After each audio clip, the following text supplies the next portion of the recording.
Disclaimer in.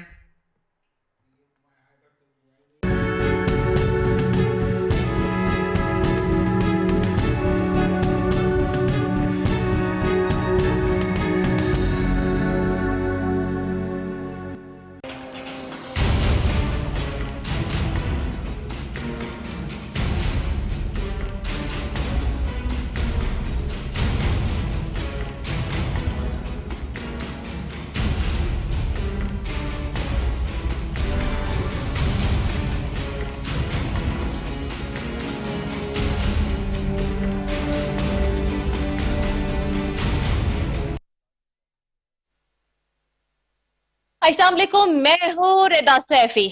नाजरीन, सदर पाकिस्तान ने समरी पर दस्तखत किए और जनरल आसिम मुनीर नए आर्मी चीफ मुकर्रर हो जाते हैं। साथ ही जनरल साहिर शमशाद चेयरमैन नए joint chief of staff committee मुकर्रर होते हैं और उसके बाद दोनों वजीर आजम से वजीर आजम हाउस में मुलाकात भी कर लेते हैं।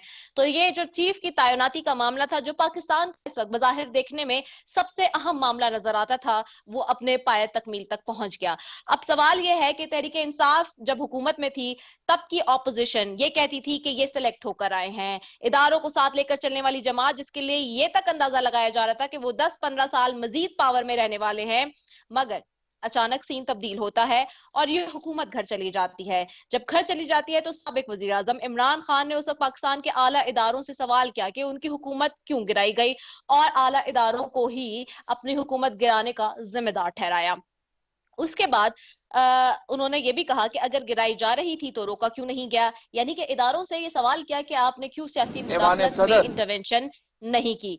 हुकूमत से जाने के बाद इमरान खान के लहजे में तलखी मजीद आ गई और इदारों के हवाले से सख्त बयानियां अपनाया और महसूस यही होता था कि शायद कहीं ना कहीं जो काफी दिन से एक हिजान की सी कैफियत पैदा हुई भी थी कि उस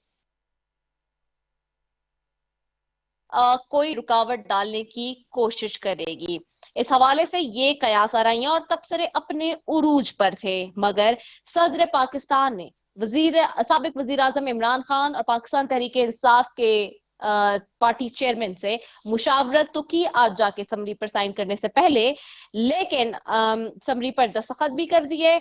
और सबसे खुशाइन पाकिस्तानी दिन के हवाले से, पाकिस्तान की सियासी तारीख के दिन के हवाले से ये बात हुई कि तमाम सियासी जमातें एक प्लेटफॉर्म पर होके बगैर किसी इफ एंड बट्स के, बगैर किसी कंट्रोवर्सी के, उन्होंने आज जो है वो आर्मी चीफ की अपॉइंटमेंट कर दी है।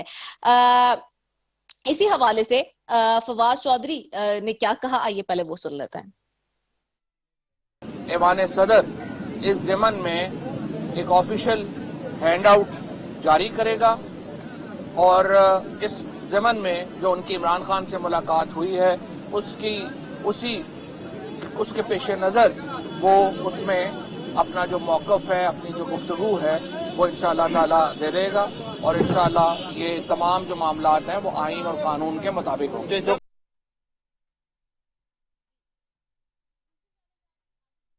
का मरहला तो आसानी से तय हो गया, मगर अब सवाल ये है कि क्या साबिक वजीर आजम और पाकिस्तान तहरीक इंसाफ के चेयरमैन इमरान खान अब अपना बयानिया क्या अपनाएंगे और क्या इमरान खान दोबारा सड़कों पर आने को तैयार हैं? अब खान साहब क्या सरप्राइज देने वाले हैं, जो 26 तारीख के हवाले से वो सरप्राइज देने वाले थे, अब वो सरप्राइज क्या स्टिल स्टैंड करता है या नहीं करता?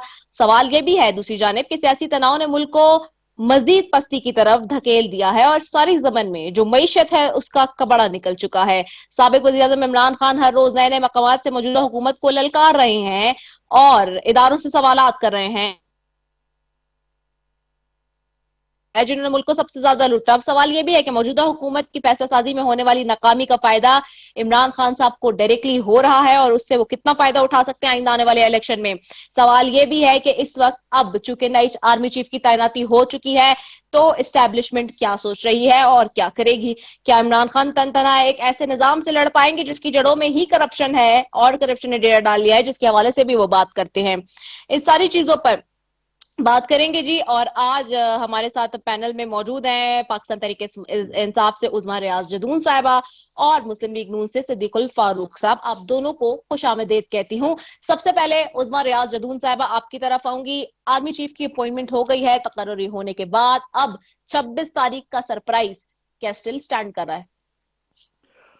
बिस्मिल्लाहिर्रहमानिर्रहीम। बहुत शुक्रिया निदा। देखें, बात ये है कि खान साहब ने पहले भी ये कहा था कि अब हमें इससे कोई फर्क नहीं पड़ता कि कौन आता है, और सीनियरिटी के हिसाब से जो शख्स भी आता है हमें आर्मी चीफ के हवाले से मंजूर है, कोई हमें इस पे ऑब्जेक्शन नहीं है। तो देख लें आप कि जी जिस तरह से हमारे अभी जो प्रेजेंट वजीर आजम शहबाज शरीफ साहब हैं, तो वो अपनी डिक्टेशन लेने के लिए बाहर गए और वहां पे जाके उन्होंने अपने बड़े भाई से, जिनको मफरूर करने में इनका बहुत बड़ा हाथ है, उनसे जाके डिक्टेशन लेकर आते रहे और उसके मुताबिक काम करते रहे। तो उन्होंने अपने मुताबिक जो भी काम था उन्होंने किया। खान साहब को कोई इस चीज पे एतराज नहीं था। अगर एतराज होता तो बहुत कुछ हम भी कर सकते थे। जाहिर है हमने इनकी तैनाती के अंदर कोई रखना नहीं डाला और हर चीज को हमने खुले दिल के साथ एक्सेप्ट किया। और बात की जो बात है, जो 26 तारीख की बात है, बिल्कुल वो हम आए हैं। और वैसे भी हम इस इम्पोर्टेड हुकूमत के खिलाफ और महंगाई के खिलाफ और साफ शफाफ इलेक्शन के लिए हम निकले हैं। और हमारी डिमांड ही जल्द से जल्द साफ शफाफ इलेक्शन और इसकी डिमांड है। अब इंशाल्लाह 26 को खान साहब आएंगे और वो नेक्स्ट अपना लाया अमल देंगे, वो सबके सामने वाज़ेह हो जाएगा। अच्छा, ये भी बताएं कि परेड ग्राउंड के हवाले से सिक्योरिटी के खदशात भी हैं। एक फेडरल गवर्नमेंट ने भी थ्रेट अलर्ट निकाला है, उस पे भी अब तक क्या कोई फाइनल डिसीजन हो गया, सोच विचार कर ली गई है?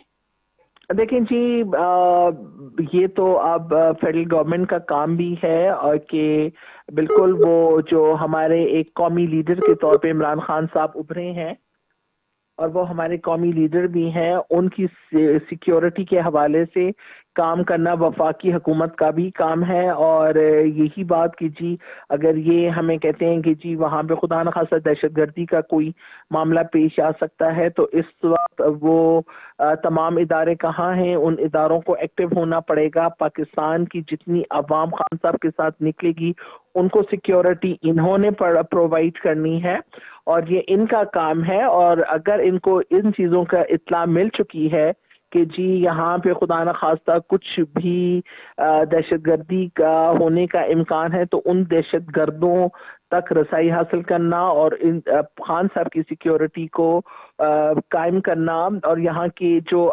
अवाम इस वक्त आएगी उनकी सिक्योरिटी का ख्याल रखना, बिल्कुल ये